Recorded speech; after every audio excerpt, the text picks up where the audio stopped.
Thank you to GameWare Create for being a channel partner. Looking for a Kickstarter game you missed or 3D printed minis? GameWare Create has a huge selection available, all at a fair price. Use the link in the description below to check out all that GameWare Create has to offer. What's up, Rockstars? Today I am proud to bring you a whole bunch of news for Kickstarter board games and GameFound board games and just board games. So we're going to talk about a lot of them today. There's some $1 million campaigns going on. There's some new announcements. There's new IP games. There's a new Batman game coming out. There's a lot of stuff I want to talk to you about. So let's get right to it.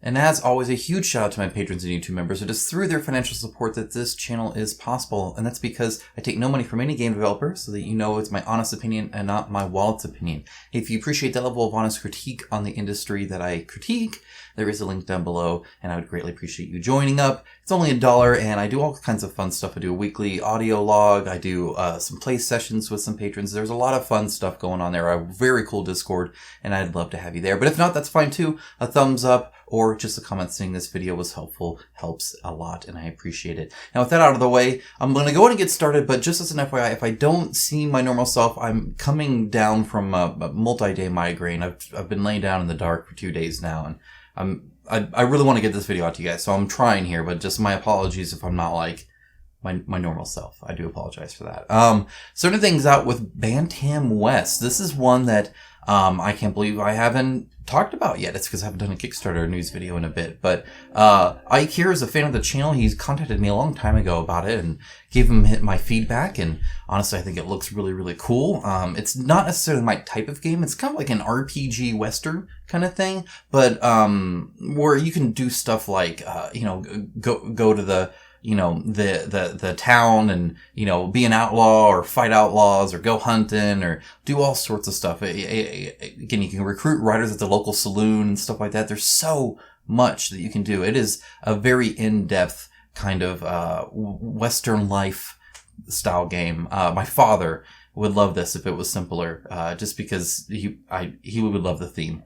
I grew up, watching John Wayne movies with him and stuff like that. So I think it's pretty cool. Probably just not my type of game, but definitely very well made. Definitely a guy that's really passionate about it. The art is fantastic, by the way. Really, really like it. And I'm glad to see it's doing good. I think it's really cool. So, that is Bantam West. It's for 2 to 4 players. It's a immersive sim adventure board game. That's actually a good apt name for it, I think. I don't know if I've ever heard of a game I called immersive sim adventure board game. But I think that's pretty fitting. So there you go. That's what it is. Next up, we have Rat Queens to the Slaughter. I did not know this is actually based off of a real comic series. So that's pretty cool that it is. Very, unique style and attitude about it. The minis, I think, actually look great. I don't think they're shown off very well, but I very much like the design and the expression on the faces and stuff like that. Like, I really appreciate that. Plus, that hair is fantastic. But part of it's the coloration of the minis, and part of it's just the lighting on the renders and all that. But looks super cool. Looks, as far as I can tell, oh yeah, and they have like the craziest enemies. They got like anything from Cthulhu monsters to whatever she is. So it looks like it could be quite a bit of fun. Probably, I don't know if it has enough oomph for me, which is why I haven't really dove into it. But it seems well made, and you should definitely check out to see if it's something for you. It just, I don't know. It doesn't seem to, I typically like, the big production, huge monolithic kind of games. The bigger the better for me, which is why I'm looking at Kickstarter. And this looks like something that I think would even do well retail. And maybe it's going to retail. I don't know. I didn't check. I might buy Deepwater Games. Looks pretty interesting though, for sure. Next up, we have Bloodfields Eternal Sorrow. This has physical models and STLs. The Bloodfields always do. And, again, the game itself, actually, that looks nice. I like the look of that. That looks great. And then the minis are really, really good. As most STL ones are. I mean, look at this dude's freaking riding a flaming skull Heck freaking yes. Or the, like, really fast running horse. I really like that. You don't typically see horses in that pose. Especially one, like, turning and stuff like that with the archer shooting and all that. The terrain looks great. There's a lot of cool stuff here. I don't know exactly everything. I don't think everything is available physical. But I'm not sure. Maybe it is. Either way, there's some cool stuff there. For sure. For sure. That's why Titan Forge Games, they have a very happening Patreon Kickstarter or Patreon STL thing. So they do that a lot. Next up we have Soul Raiders. Soul Raiders is, it looked cool, but then again, it definitely wasn't for me. It's a take on new exploration, adventure, and cooperative genre for 1 to 4 players. Looks very pretty. The art style is good. The mini that they show off there is fantastic. It looks nice and clean. It's just, I don't know. It's not, I'm not a big fan of this whole being on cards thing. I think the map style, like where you can go and explore different things, is cool. It kind of reminds me of Tainted Grail, but it doesn't really fit like Tainted Grail. And then, as you can see, there's not actually a whole lot of minis, though they do look really, really cool. So, I love the minis. I really do. And I love the art style and, even the, like, UI of it. I guess I don't like the UX of the board game, if that makes any sense. Hopefully it does. I mean, good, look at this art. And then look at that mini. Like, fantastic looking. Really, really good. Really clean. It's not something I would get to the table, sadly, so I didn't back it. But it is their first game, and they are doing quite well, and they should be proud, and they still have 14 days left to go. So if this looks interesting to you, you should go and check it out. Just because it doesn't work for me doesn't mean it won't hit your table a lot. Next up, we have Velocity. This funded. It took them quite a while to fund, but they did indeed fund. They were able to do it, and I think that's awesome. This game, from the get-go, looked interesting to me conceptually because of the kind of the mechanics of moving around. It just seemed really, really cool. And I really like the bright colors that they use. They always do kind of like yellow and blue and pink, in these kind of, especially the space kind of games, with the ships and all that. But, and I'm not saying it's going to be this color. I don't know, but it looks like really neon to me. And so that instantly was like, that looks kind of cool. So there is that. But yeah, no, they're busy unlocking stretch goals, which is good for them. So I think that's awesome. And again, the movement in this game is really cool. Just kind of how you kind of keep going. And they have this mission-based gameplay that's story-driven and all that, which is kind of cool. Story-driven sci-fi games are, I'm always a little suspect of it, but this was also very cool. The customization that you can have, right? Of like who's piloting it and, all your different mechanisms. Yeah. So this right here. So see, you like have like this, gravity pull and stuff like that you see how you keep moving and stuff. Very cool. Very cool. I don't know how easy it is to play based off the physics-based movement, but certainly neat, and I do appreciate that. All right, and that is 6 days left at the time of filming, and they have funded, so it's definitely going to be a thing, and I think that's awesome. Next up, we have Chronicles of Drunagor, Age of Darkness Apocalypse. This is huge. This hit over 1 million in 24 hours. They're at 1.3 million raised right now from 5,200 backers. They had way less than that, thousands less than that in their first campaign of backers. And obviously way less than that financially. This is what happens when, as a new company, you launch a Kickstarter, you fund, you make the game, you deliver the game you were selling people was really good, and so then when you say, all right, now that you've had the game, now that you've delivered the game, let's ride that hype and say, here's some more, and we've listened to feedback, and we've been good with that, and we want to make it better, and so we're making it better. Everything you've said that you wanted, we're doing better, and more of. And you have a successful campaign that's better than the first one. It's how Dragori Games did it, it's how Succubus Publishing does it. It's how a lot of these companies do it. It's how Osworn's doing it. It's how Into the Unknown does it with Aeon Trespass Odyssey. Just make a game, deliver it, make it great, and then offer more cool products. That's all you got to do to be successful. It's not rocket science. You just have to stop spamming campaigns. Deliver a game and make it good. If you make a good product and you give it, then you're good to go. So I'm sorry to stress out on them. They're doing great, by the way. I get sick of these companies that don't do that want to launch campaign after campaign without delivering a product and then complain when it doesn't fund as much as they thought it should. Like, maybe instead of that, you should focus on making a game, and then just, once you deliver that to people and people play it and love it, say, here's some more. Then it funds well. That's how you do it. You don't have to have some huge marketing thing. They didn't have a whole lot of prototypes out, and their prototype wasn't the bee's knees or the cat's pajamas either. It wasn't like some huge production value thing. It was nice. Like, don't get me wrong, but it wasn't like some final product either. They just, I don't know. It boggles my mind that other companies can't figure it out. Do what Creative Game Studios did here. Do what all these other games are doing that are getting millions of dollars by just making good games and delivering it to customers. That's all you got to do as a company, is make good stuff and sell it. And guess what? Good stuff sells itself. Because we'll tell you about it. People who enjoy it will say, hey, this was great. You should get it. Right? You'll get that 9.2 on Board Game Geek. You'll get all that stuff because people actually enjoy it. So anyway. They're doing great. Happy to see that. Anytime a company is making money and making honest money, I'm down with it. I think that's awesome. Next up, we have Lumeria. This is coming out July 27th, so very soon. Lumeria War of the Gods. This looks really cool. I really like the art style of it. It's a card game, but again, very, very pretty. So I've seen it a little bit, and it just looks good. I'm really, really digging that. Next up, we also have Limbo Eternal War, also launching on the 27th.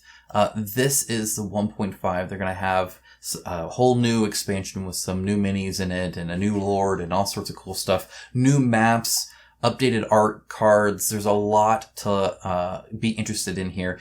Limbo at its core is a fantastic game. I felt very, very good game. Just has a bit of first-time developer issues, if you know what I mean. This is not first time now. They're going back. They're updating it. They're kind of, I think, making it better. And so really excited to see that. The one thing I didn't see that they have is the underground mode. I actually kind of liked that. And maybe they'll add it as stretch goals. Maybe they've decided to focus more on the other stuff. But I guess we will see. But either way, very, very cool game with some fantastic minis. Top tier. One of the very best games you can get for miniatures. Fantastic. Every single mini is unique, and I think that's cool too. Really dig it. Very good game. So really excited to see that on the 27th, like a lot. Next up, we have Fractal Beyond the Void. I'm going to be taking a look at this actually. It's probably my first 4X game, but I really like the look of it. It looks really cool. It does have the kind of story-driven legacy style gameplay, which is very interesting. I like giving some context to it. I struggle a little bit with, like, I like area control, kind of dudes on a map style board games, but I do struggle if I don't have a purpose, if that makes sense. I do like to have something that is driving me forward, and a story can do that. Even if it's not the best story, just sometimes it's nice to do that. But at other times I struggle to have that, when it's like, oh, it's this big old thing in this campaign. So I'll be interested to see how this actually works out, but it looks really, really, really clean. I really dig it. Kind of reminds me of like a Mass Effect style sci-fi, and it's kind of, I guess, just how it is. It's a clean sci-fi, the prequel Star Wars sci-fi, if that makes sense. Not the industrialized kind of sci-fi of like the originals or something like that. So looks cool. We also have Agemonia. This looks great as well. It's from the publisher of Eclipse. It's a fully cooperative board game with challenging moral choices set in an epic campaign for 1 to 4 players. It has they have like Metroid squid things and stuff. I have looked on like Board Game Geek and a whole bunch of other sites to like look at some of the art and some of the stuff like that, and it just looks like a cool world to kind of go into. A very fantasy, but more fantastical fantasy, which again I dig. I think that's awesome. So definitely interested in this one. Can't wait to see more about it soon. All right, next up we also have Dragonbond Lords of Vaala. I got a few more looks at this. This again is August 2nd, and it kind of reminds me of like Rising Sun, and that, you know, how you're putting the people on the map and all that stuff, but without a whole bunch of minis. But the minis look really good. So like, here's another view. You can kind of see them there. 60 minutes. Pledges starting at $50, which instantly has me interested. The art, by the way, it looks fantastic there. So I really dig the art there. Though it doesn't match the art here, so I don't know exactly where that's coming from, but I do like it. And it looks like it doesn't take up a whole bunch of space too. So either way, I'm interested. If this is a fun game that I can get for $50, it doesn't take up 6 feet of table space. I'm kind of getting sick of that, so that might be kind of nice to see. I'm very interested in that. And here's another look at the minis. You can get kind of a different look at them here, and this looks great. I think it really does. I don't like colored minis because it always makes the minis typically look worse if they're not in an ideal color with some good contrast. Like this purple one here, this would look better in gray. In a darker gray. Too light of a gray, you'll get the same issue. It's one of the reasons why storm brushing or, all the like oil kind of washes and dry brushes make the minis look so good because you can actually see the contrast of the textures and whatnot. It's just the same mini, you're just actually seeing it better. When you get kind of like pastel colors and stuff like that, they tend to look worse because the light, it just doesn't, it doesn't get the contrast that it needs to. A dark gray is the best thing for a mini if you actually want to see texture. But either way, this looks super cool. Definitely like this compared to it's like two different kinds of magic kind of stuff, right? And then you have like the dragons as well, and they look cool, and I like their faces. And anyway, definitely interested. Looks like it's a little bit of card, a little bit of token, a little bit of mini, and a lot of map. I like all those words. So yeah, we'll see how this looks. But $50, it'd be hard to say no, honestly. Next up, we have Legend Academy. This is coming out again in 10 days, so towards the beginning of August, and it looks interesting, I guess. This does nothing for me. This looks cool. The standees do nothing for me. So we'll kind of see, and it's kind of interesting that they're showing what they're showing, but it does have like a skill tree, which is kind of cool, and the cards can like be sleeved and you can put different stuff in there to upgrade it. The 3D element is kind of interesting, so I kind of dig that. Well, I'll have to look and see. I don't know too much about it. I think Quackalope covers us a lot. I think he's like involved in it somehow. So you can probably check his channel out if you're interested in more Legend Academy specific stuff. Minis look interesting though as well. I kind of dig that. Though again, like I said, they reuse the base on a lot of their minis, which is kind of weird, but whatever. Either way, pretty cool. Definitely has my interest.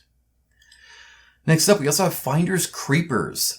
This again looks quite interesting for a family game. They contacted me and has had me kind of look at it, and it looks like a rather just almost like party game style fun. Like they even kind of suggest like you order pizza, you play this with your kids, and you have some fun. I can get behind that. So it depends on price, I think, more than anything. But they're wanting to do more than just a board game too. They're definitely wanting to do kind of an IP thing where you can get, a toy of them and stuff like that too. And my kids would love that. They would love that. I remember when I got Twisted Fables, and again, to play with my kids, and they found out that they're coloring pages and that they could have one where they could draw their own character and stuff like that. And they got tickled beyond belief on that. They thought that was the coolest thing ever. So, definitely kind of interested in that. Again, I'll let you know once it's up, and we'll take a look at it together, I guess. But, anything that I can get for relatively cheap, I can play with my kids, and then I can still have some fun on it too. That's key. Sounds good to me. So, there you go. And smart name. Next up, we have ThreeTale. This has me interested, and I definitely want to know more. This is an adventure call board game for 3 players. It's very interesting. It's 3 players, and I suspect these are the 3 players, in which case my daughter would always pick the freaking Pegasus deer thing going on there, where you travel from ancient times to dystopian future to save the world.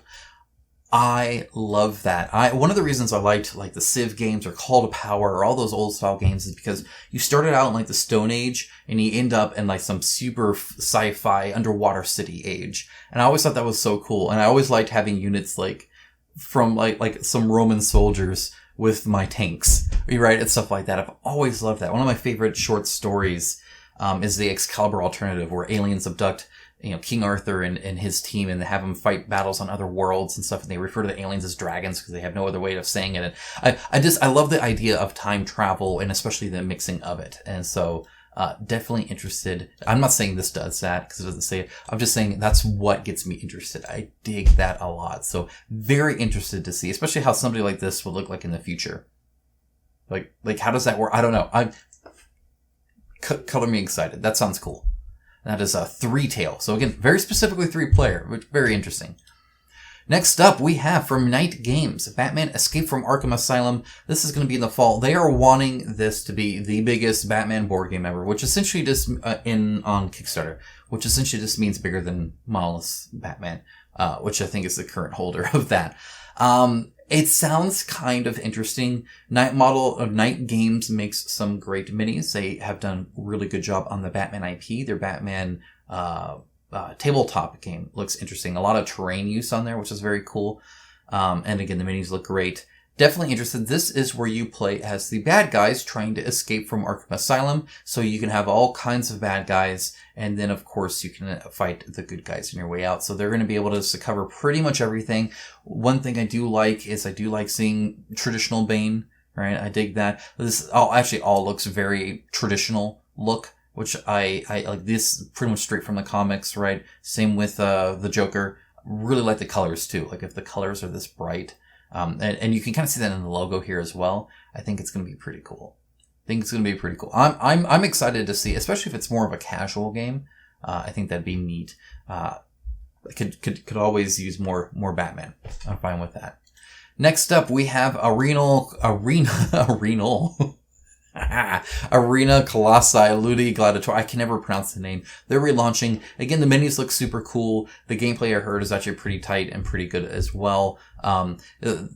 Kind of an interesting look on it. I think as long as they have the value up front in this next one, say Q4, they will be good to go. Because I think they would have funded if not for just making it very obvious, hey, you get all this cool stuff right up front. It was very much we're going to show you this cool stuff, but you don't get it all, right? And as long as I think flip that around, they should be good to go on that. Next up, we have Esopya. Defeat your rivals. Mana must have only one holder. This has me excited. I actually might be showing this off. I love Magic the Gathering gameplay. Hate Wizards of the Coast, as everybody does. But Magic the Gathering is super cool. And what this does is it essentially adds movement to that. So I don't know if there's any, let's see what this one shows. That's, okay. That's wonderful. Yeah, okay, yeah, you can kind of see here. So what you do is you might have, you have this mana, but you're actually going to move this guy next to these people and then attack them and stuff like that. Really, really dig it. I love any mana system, really. But especially one that has a board and movement and stuff like that, I think is super cool. So anyway, that's Esopya. Again, looks super cool. Really excited for that one. Again, I like the art. I like the gameplay. I think that looks awesome. Next up, we have Skyrim. Skyrim had an update. You're free to look at it.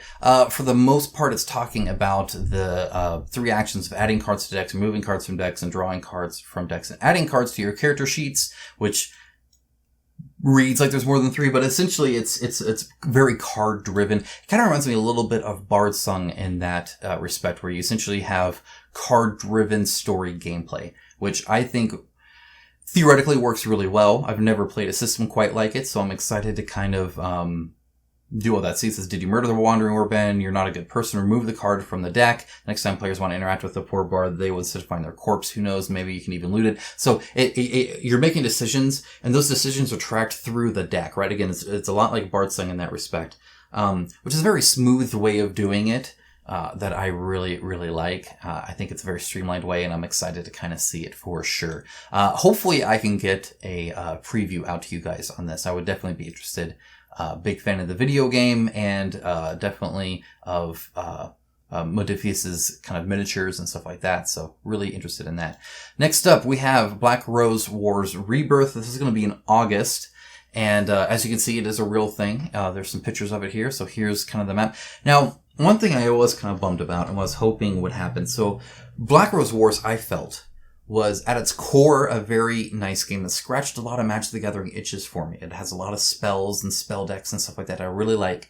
But it also had all this other stuff that I felt took away from that, right? When you're developing a board game, what I've heard most people, even like Eric Lane, talk about is what you do is you have all these cool mechanics that you like, and then you almost have to get rid of your children in that sense, because you have all these mechanics that you really enjoy, but then you have to sit down and decide, is this mechanic adding value to this game, or is it taking away, right? Is it getting in the way? It's a cool mechanic. Maybe I can use it in another game, but it doesn't need to be in this game. And you trim the fat away, leaving just kind of the core cream of the crop, golden nugget gameplay. And that's your streamlined gameplay, right? And so when you add more layers on top of it, that's my problem with a lot of expansions that are alternate or more gameplay expansions. Like, this adds gods, and this adds this, and this adds this. Is all of those things by themselves are cool, but when you take it as a whole, it takes away a little bit, often for me, from that streamlined gameplay that I like so much. Because now, I'm also dealing with this, I'm also doing this, and now it has this mechanic, and it gets a little overstuffed, in my opinion.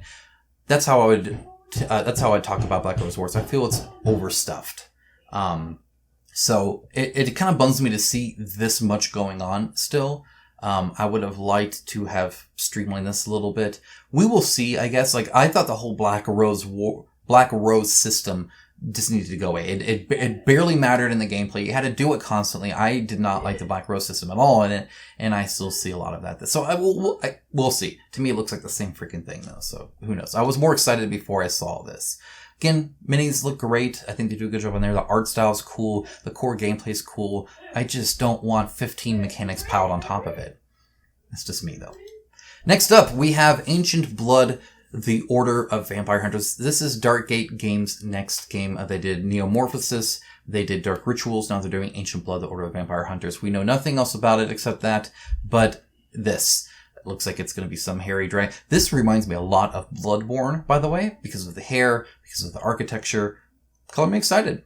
I'm down with it. Yeah, let's do this. Let's do the Order of Vampire Hunters. The face of the vampire bat, super cool as well. Really dig that. So don't know when that's coming out. Don't know much about it. I'll let you know though for sure. Next up, Frosthaven. Frosthaven is going to be delivered. You should not expect it until early next year. However, he doesn't even quite know where all that is. Anyway, it'll be a while. And in fact, what he's saying is it's going to be a prolonged shipment, because they can only get so many things out just because of the shipping thing anyway. So as they make it, it's going to have a slow delivery. Or I guess a prolonged delivery, right? They'll ship some containers out, they'll ship some more containers out as they can. So some people will get it much sooner than other people. Good luck. As always, he says you can get a refund, which is great that he's willing to do that even at this point.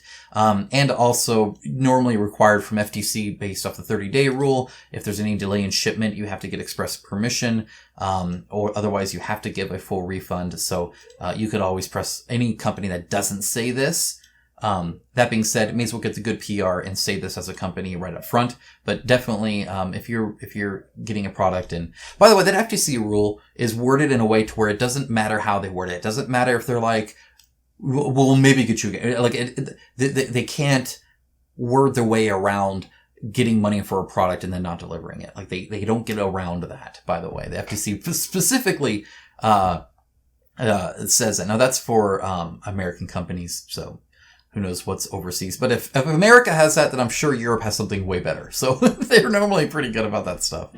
But yeah, no, we'll just have to wait a little bit longer. It's a Kickstarter. It's whatever. I think we're all used to that.